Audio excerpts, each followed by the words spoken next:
You are listening to CrossTalk, a safe place to discuss addiction, recovery, harm reduction, and everything in between. Support for this podcast comes from the Kentucky Opioid Response Effort and Advocates of Recovery. Content and production by the team at Turning Point Recovery Community Center.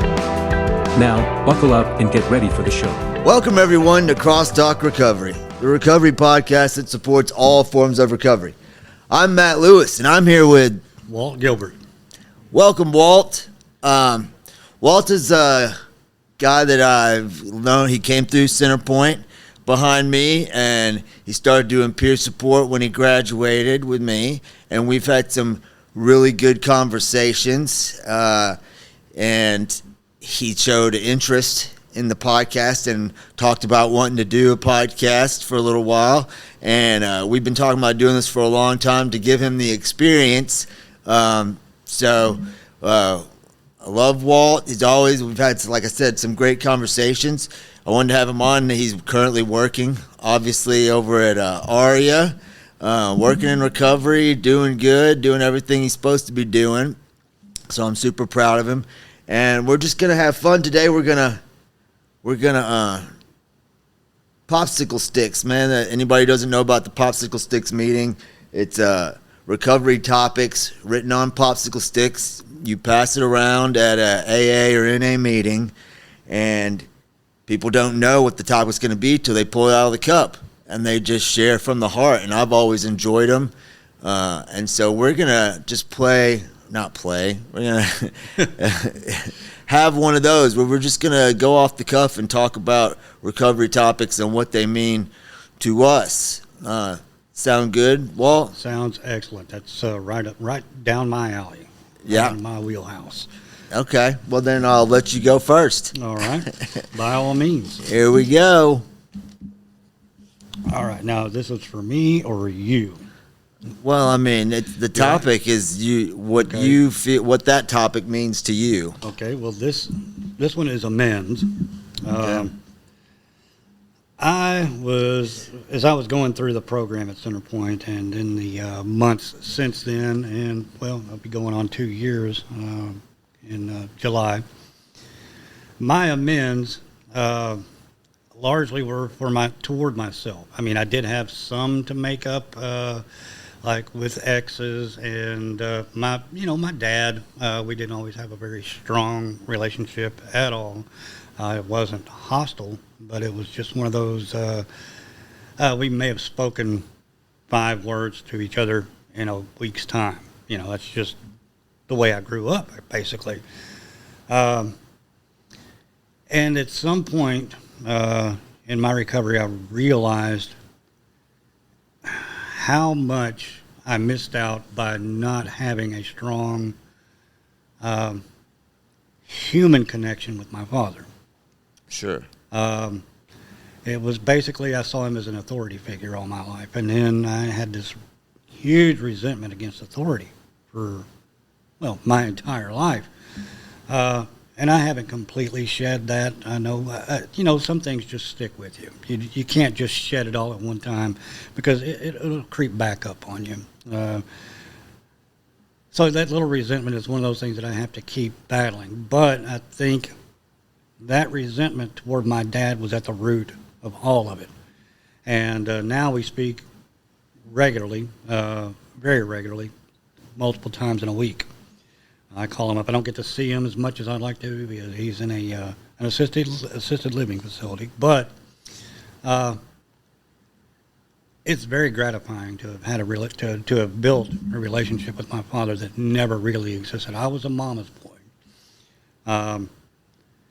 And really, I think that's whenever my mom passed was when the alcoholism really, really took off for me because I had spent months and months caring for her, and when she passed, I was lost. I had nothing to do. It was like all of a sudden my entire life had just evaporated, and I was rudderless. I had no direction, no real grounding.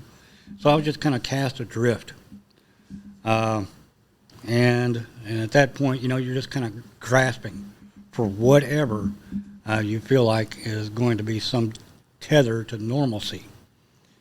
And alcohol seemed to do that for me. And I started to participate in that in greater and greater volumes steadily until the wheels finally fell off the whole works, and I knew that I was completely out of options. And I knew that the problem was me and not the rest of the world. And I finally decided to go ahead and address it. And fortunately, I have some dear friends who are pretty well connected with the recovery community who were able to kind of grease the skids for me to get into facilities. And at that point, once I finally got in, it was in a 30-day program, and I knew there's no way I can undo this in 30 days. So I went to Centerpoint, and I went largely through Centerpoint without ever truly confronting anything, my actual demons, until they all just gushed out one day, and I had to pay the consequences for that. And that is when I experienced the single most crucial period of growth in my life. And it's what set me on an inexorable path to recovery. At that point, there was no going back. I knew that there was, without any shadow of a doubt, that the problem was with me, and I was ready to address it. And it's still a day-to-day thing. I still have temper flare-ups every now and then. I still have less volatile anger issues, but I do have anger issues periodically. But I'm able to control them, and I'm able to recognize them. And I think the program at Centerpoint, I think the availability of you here at Turning Point has made a huge difference, because you have been a really good wall to sling the pasta up against. And, that's... Sweet. Yeah, and I can't thank you enough for that. And I can't thank Turning Point enough for that, and Centerpoint, and the Fuller Center. I mean, I've had so much help. I don't deserve it, but I got it anyhow. Sure you do. Well, amends. Oh, I do that. So, yeah. He pulls the topic of amends and then tells his story. Well, but that was, the amends were mostly toward myself for having done all of that, and then the few people who I had dragged through all this mess with me. My dad, my ex, and really just mostly myself. I had to make it up to myself for carrying all that anger around with me for so long. Sorry about that. No, you're good. It's about having fun, and I probably should have given you the opportunity to tell a little bit of your story before we just jumped right in. But amends to me, and I guess we can both share on these topics. Amends to me was about never saying I'm sorry, because I said I'm sorry enough times and usually gone right back to the same old behavior. Amends was about saying, hey, I know what I did wrong. Is there anything I can do to make it right, to mend our relationship?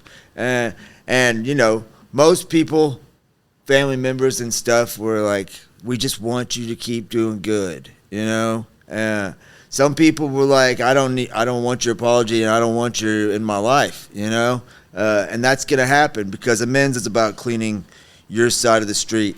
And I had to make a lot of a living amends, because, like it says, we're not to make amends unless it could harm someone else, them or ourselves, right? So, like, some people, it just wasn't, like you said, to exes.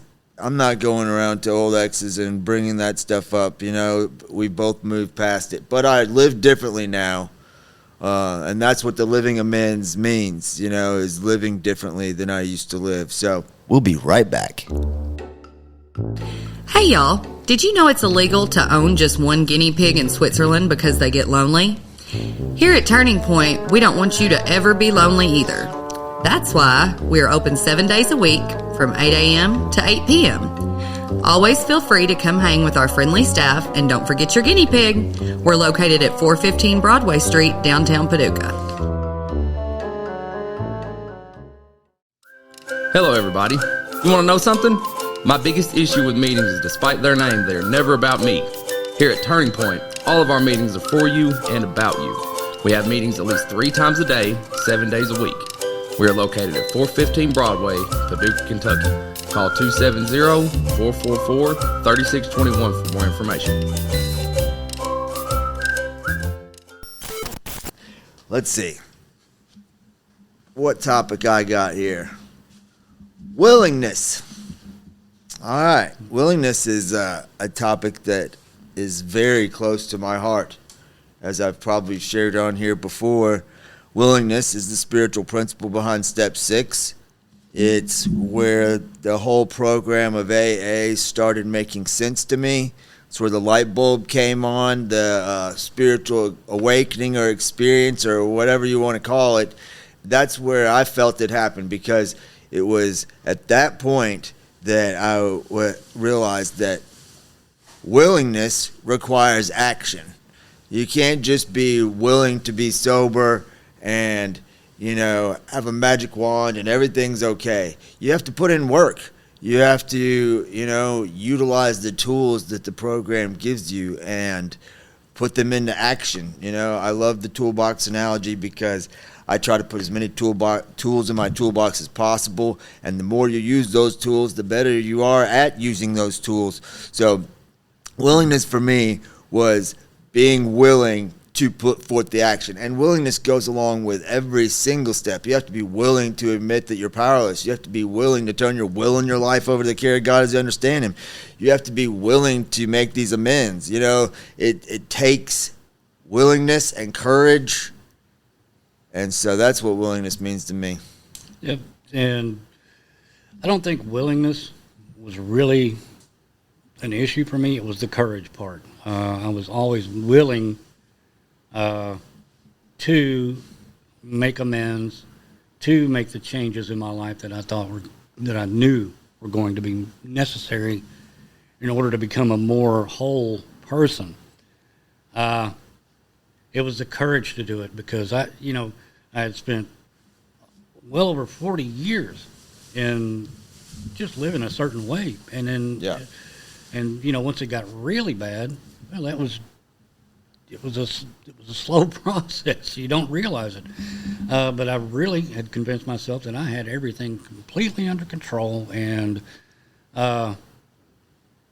didn't see that I should have to be willing to do much of anything until I was absolutely confronted with what I had done to myself. Mm-hmm. And the willingness to seek treatment was there, the courage to seek treatment and kind of assert myself into seeking the treatment. That was my big challenge. I just lacked the courage of my convictions, is what it was. I knew I had a problem. I just wasn't convinced that I was ready to do anything about it, or that I was deserving of the attention that I was going to need to make that change. So willingness was never the issue for me. It was the courage to actually take that first step. I feel like courage and willingness go hand in hand, at least they did for me. Because one, you become willing, and then two, you have to have the courage to do something about what you're willing to do. Because you can let fear control you. And I realized that was one of the things I realized in working my 4th step, was that I had let my whole life be controlled by fear, even though I didn't think I was afraid of anything when I got to rehab, because at that point in my life, I was so low, I didn't care if I lived or died. So I was like, I'm not afraid. Right. I could be dead now and I'd be fine with it. But then as I worked that 4th step and started to list my fears and realized that my whole life had been controlled by fear, and I was going to have to start facing fears and growing through them if I was going to live differently, than I was. And I started doing that, and I still do that to this day. Yeah. Another topic. I'll try not to wander this time. Fears. as if Yeah. on cue. There you go. Fears, that was, the lack of the courage to make the change. That was all based on the fear that my entire social circle was built around my habits. That's when I wasn't at work, that's what I was doing. And I only worked to do that. And I always had the fear that if I made that change, that people would just wash their hands of me because, he's no fun anymore. Yeah. I don't want to, and it's been completely unfounded, but it was the biggest barrier, that lack of courage and the fear of finding myself alone in the world if I were to make that change, because I felt like, well, this was going to necessitate me creating a whole new circle of friends, which kind of creates itself whenever you finally decide to make that move, and then you discover that your old friends can, they don't resent you for it. They don't feel like you've abandoned them. In fact, Not the ones that are truly your friends and Right. not trying to use you, manipulate you, take advantage of you. Right. Those aren't friends anyway. right, but that fear always existed. Yeah. Uh, Well, yeah, afraid of being alone. Right. I mean, I had fears of success and failure, fears of responsibility, the list went on and on. I fears of public speaking. I was afraid of being judged. I was afraid of, ending up alone. So many things. And once I decided that the word courage stood out to me early in treatment. yeah, It jumped out at me. And as I was questioning myself on what do I want to be? What kind of man do I want to be moving forward? If I'm going to be sober, if I'm going to start changing my life, it became about living by spiritual principles, right? right, And for me, and the spiritual principles behind the steps were a great place to start, but there's a lot of other spiritual principles that I strive to live by. But courage was one that I'm like, okay, I don't want to be, the way I looked at it, a scaredy cat anymore, controlled by fear, anxiety, worry, all those things. So the opposite of that is to be someone who's courageous. That doesn't mean we're not going to have fear. right, It just means that we have to face those fears, knowing that through that process, whether we succeed or fail, whether I fall flat on my face or triumphantly succeed, that I'm going to grow through that process and learn.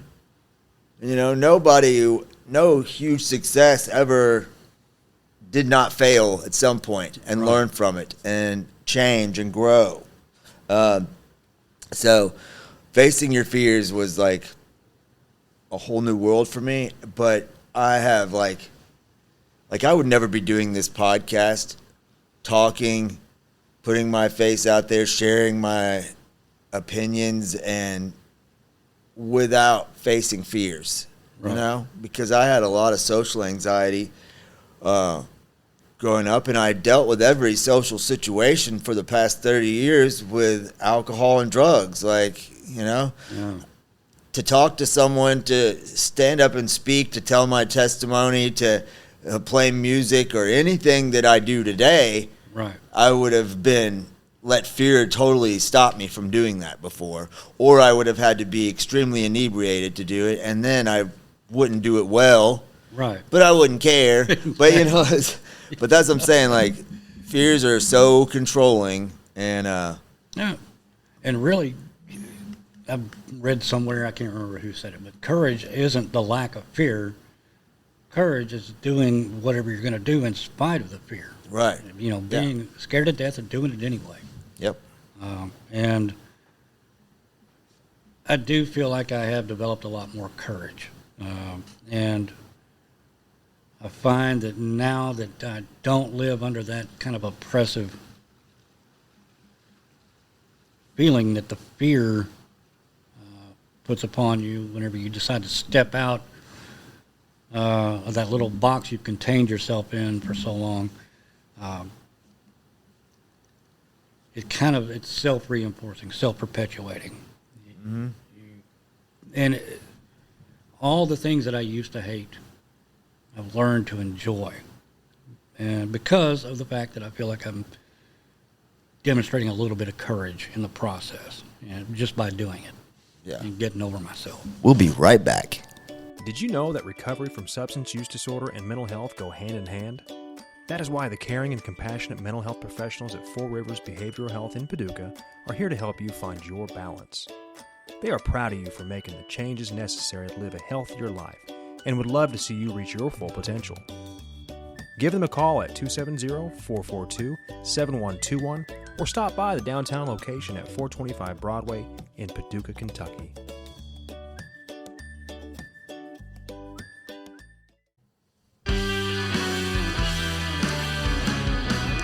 One thing I have always wondered is who put the alphabet in alphabetical order. At Turning Point, our goal is to help you put your life back in order. If you struggle or have struggled with substance use disorder and are in need of help, come see us at 415 Broadway Street, Paducah, Kentucky, or call 270-444-3621 and sign up for peer support services with one of our friendly staff who have lived experience with addiction. Hope to see you soon. Yeah, no, I agree. Let's see what I get here. Oh, sponsorship. I feel sponsorship was important for me. I ended up with a great sponsor.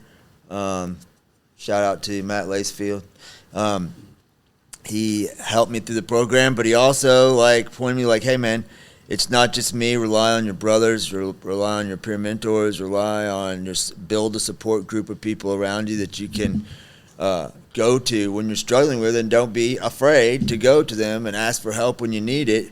I probably should call my sponsor more than I do, but we both work in recovery. We see each other every now and then. We're both doing good, and he definitely was there were several times early on that, after I completed the program, that I called him and asked for his advice, and he gave me great advice for that. And I just think in AA, there's debate whether you're required to have a sponsor or not. And, I feel especially when you get to step 5, you got to be willing to tell everything you've written on your 4th step to God, yourself, and to another human being.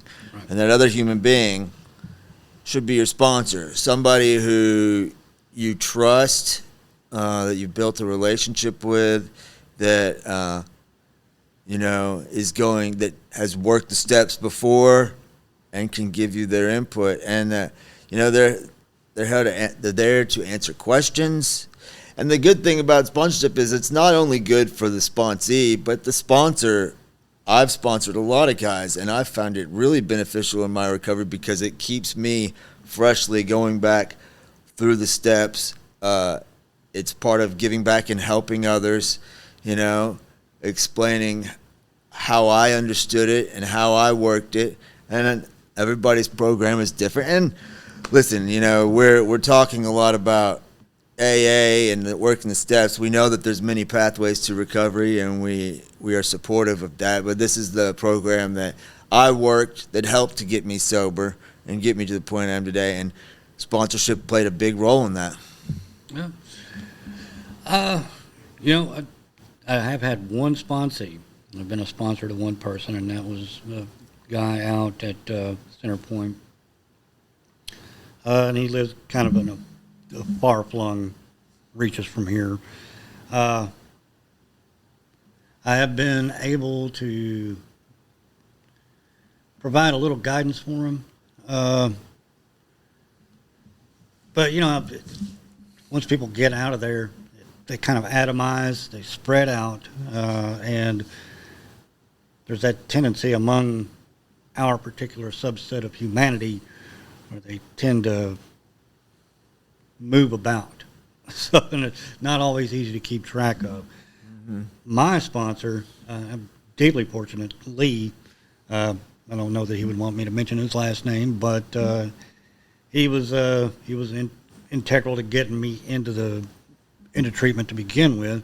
I've known him since I was about 12 years old, and we kind of ran in the same circles. And he got clean well before I did, but he's always been a really, really good friend of mine, and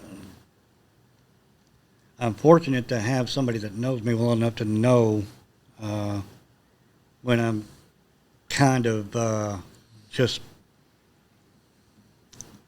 shucking and jiving, just.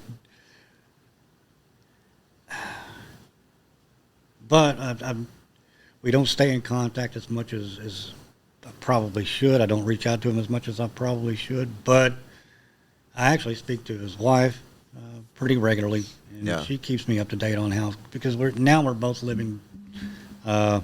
He's working now, and I'm working now, and I work within recovery.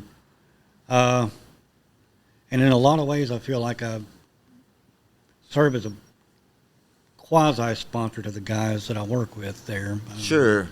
And that really well, like I was saying, hugely. So yeah, like I was saying, my sponsor told me to rely on your peer mentors, rely on the people in the program who are with you.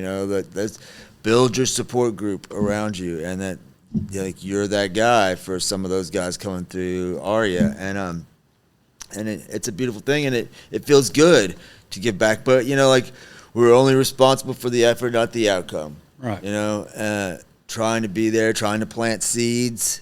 Not every sponsee I've had has gotten this the first time, and some have had good lengths of sobriety and then still gone back out.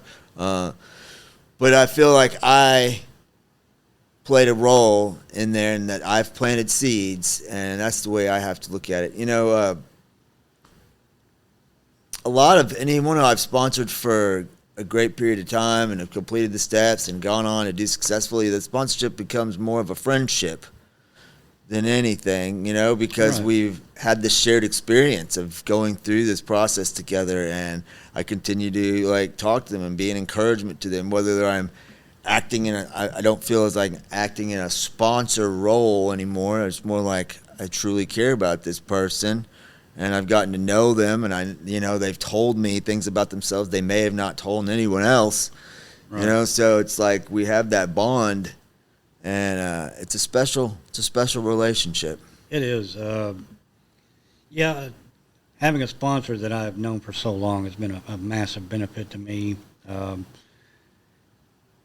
And I think the even bigger benefit is seeing the new guys coming through recovery and recognizing myself in them and being able to offer that little bit of guidance. And the consolation that, they're not alone.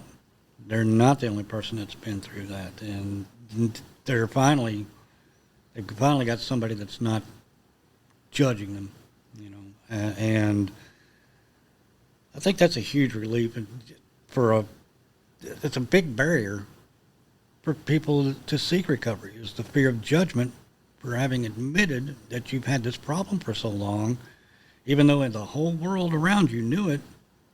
It's still a barrier, and to be around people who are able to offer you that little bit of confidence, whether it's self-confidence or the ability to confide in them, or in you, and building that trust. I think that's the greatest benefit I have to offer anybody, to be honest with you. That's what I always needed, because I feared judgment for so long, and having somebody there that wasn't going to judge me was a big plus in my recovery. Yeah, I agree, man. I agree. So, Walt, it's an honor to have you finally do this, man, because we talked about it for a long time, and I know you're one of those guys your focus shifts. Right now you're on fountain pens. Podcast, you were kind of past it, but maybe it's a bucket list thing. Marked it off, or maybe it will inspire you to get back into it, do your own podcast. Because, like I said, Walt and I have had some great conversations in our sessions, and he's got a lot of good stuff to say. So I think you would be good at having your own, going on a rant podcast. Well, I am a work in progress. So this is the first step, baby steps, I guess. So, yeah. And then having, got my sea legs now, maybe I'll be able to be a little bit more productive about it. So, but I appreciate the opportunity, and I appreciate everything you've done for me, everything. And, I don't know how this is going to turn out, but I'm glad I did it because, again, it's one thing that I hadn't done before. Yeah. Well, you did good. Thank you. And I had fun. So check us out on YouTube or listen to our audio versions on Apple, Google, Spotify, Podbean, Amazon Music. And as always, stay grateful. If you or someone you know is struggling with addiction or in recovery and needs guidance, speak with Turning Point's team of peer support specialists by calling 270-444-3621. You are not alone, and we are proof that recovery is possible.